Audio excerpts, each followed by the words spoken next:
has gone down in the week where IPL was paused with the India-Pakistan conflict. My channel being one of them. I know you guys missed me. But anyways, a lot of stuff has gone down, so we need to keep up. The biggest of which being Rohit Sharma and Virat Kohli have both retired from Test cricket. The two stars, the two greats of Test cricket have both closed the book, put an end to their chapter, wrote the final words on their page. All the metaphors, as you will say. And I mean, this was a day that all of us fans knew was coming, we were expecting it, but we weren't really ready for that blow yet. When I saw that post on Rohit's Instagram story, oh my god, and all the posts after that, it's just so much all at once. And now all we have left to see them in is T20 and one-day internationals. So that's a little like, I can't even imagine Test without Rohit and Virat. Because for so long, India's Test squad has been centered around these two players. Or maybe centered isn't the right word, but when you think of India's Test squad, you already know the players who are going to be included. Jadeja, Bumrah, Rohit, Kohli, and sometimes Jaiswal, sometimes you get Iyer, KL Rahul, Washi, and KR, but everything else is like shifted around, getting new people in, taking new people out. Oh, and Shami before his injury. But I mean, now we've lost like they're dead. No, two of the names who were in this solidified Test format have gone. And I mean, this is exciting and scary at the same time because it's like, wow, I can't imagine playing Test without our phenomenal Test captain Rohit Sharma and our one of the best batsmen in Test cricket, Virat Kohli. I mean, that's so weird to just wrap your mind around, but in a lot of ways, this is an exciting thought too, because who's the future? This is the first time in a while that India's squad has been so out in the open like this. And now it's time to reshape, rebuild, and new stars are going to get the attention. And I can't wait to follow their journey. So the big question that we have today is, who is the future of Indian Test cricket? Now the biggest question would be, who is going to follow our great Indian captain who won us back-to-back, whoa, I'm stumbling over my words because that's just how in awe I am, who won us two back-to-back ICC World Cups, but maybe not in Test, but who took us to, I think, the World Test final twice, I believe. I might have got that wrong. But Rohit Sharma's rates in Test, he won us like a Border Gavaskar Trophy too. Rohit Sharma as a whole, as a captain, is a very good captain, and clearly we've seen success with that. I mean, if you don't believe me, Google Indian captain with the highest success rates. Like Rohit Sharma has the highest percentage up there. He even beats Mahendra Singh Dhoni. But also like different squads back then and different oppositions and, you know, different squad strength. But still, Rohit Sharma's captaincy success rate, woo! I wanted to whistle there, but that didn't work. Very, very high up. So now, who's gonna be next? Who is going to follow Rohit Sharma? I mean, who's gonna follow the Rohit Sharma who now has a Rohit Sharma pavilion in Wankhede Stadium? That's right, I didn't forget about that.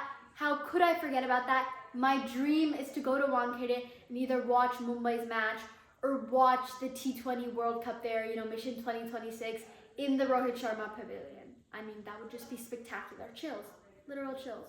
So, hey guys, let's start a GoFundMe and convince my dad to buy me tickets and fly me all the way to India. Anyways, back to the big question. Who is the future of Indian Test cricket? Now, let me give you my opinion. Now, I think that most ideally, like if I was the BCCI selectors, if I was Ajit Agarkar and I got to choose, I would go with the one and only Jasprit Bumrah as captain. I mean, the way that Bumrah handled the series in Perth, in Adelaide, the way he took over the Border Gavaskar Trophy and got that win in Perth, and Bumrah's just a tactical mastermind. Like, the game of cricket is like a game of chess for him. Everyone's his pawn, he knows how to strategically move his players on the field, and he's just very calculated and smart about every move. And, I mean, the results? Phenomenal. He's a very smart player and he has a very deep understanding of the game. Another phenomenal player who we saw who had a very deep understanding of the game, Mahendra Singh Dhoni. You could tell that Dhoni understood the game down to every last detail and he knew how to get what out of certain players. And Bumrah is a tactical mastermind. Like, I could make 10 different videos talking about just how talented Jasprit Bumrah is. But we don't have 10 videos to make. But in the future, I bet you there will definitely be 10 videos on how talented Jasprit Bumrah is. But for the sake of time, let's move on. Why do I think Jasprit Bumrah? Sorry. I understand why I think Jasprit Bumrah.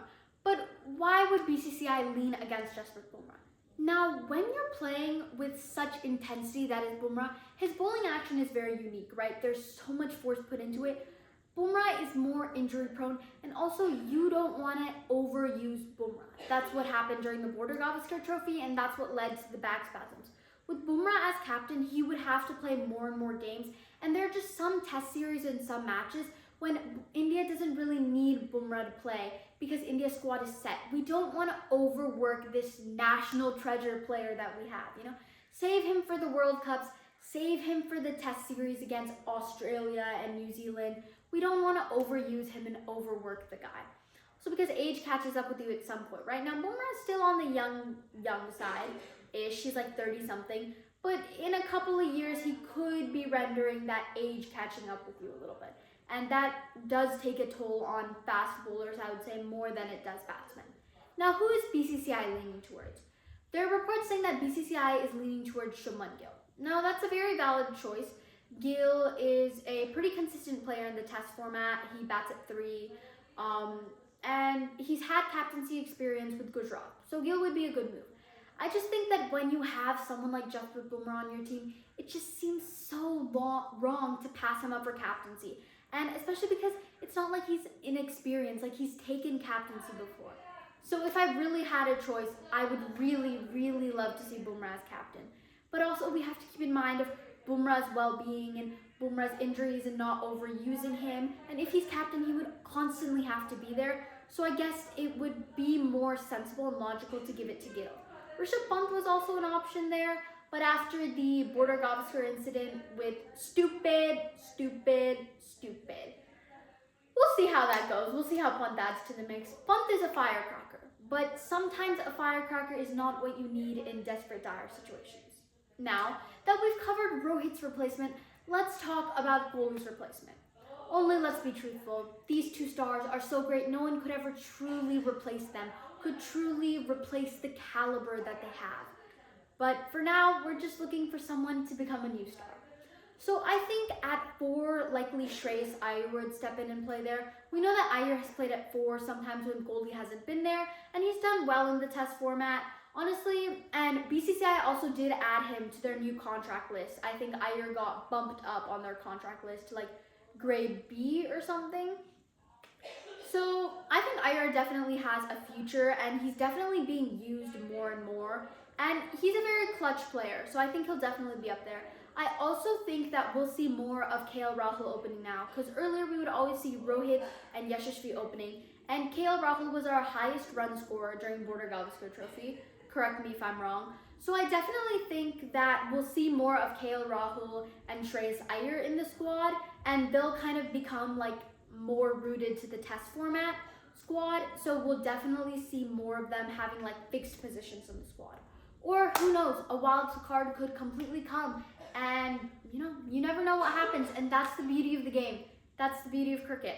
So truly, I'm excited, nervous, scared, shocked, all the adjectives out there with Rohit and Kohli retiring and Shreyas Iyer and KL Rahul taking over. Whoa, I'm saying this like they're captain or something, but oh my god, I'm so flustered right now. But with Rohit and Kohli saying goodbye to Test cricket, we see new stars enter, and I can't wait to see the potential and future that they hold, and I can't wait to see what will be the future of the Indian national Test cricket team.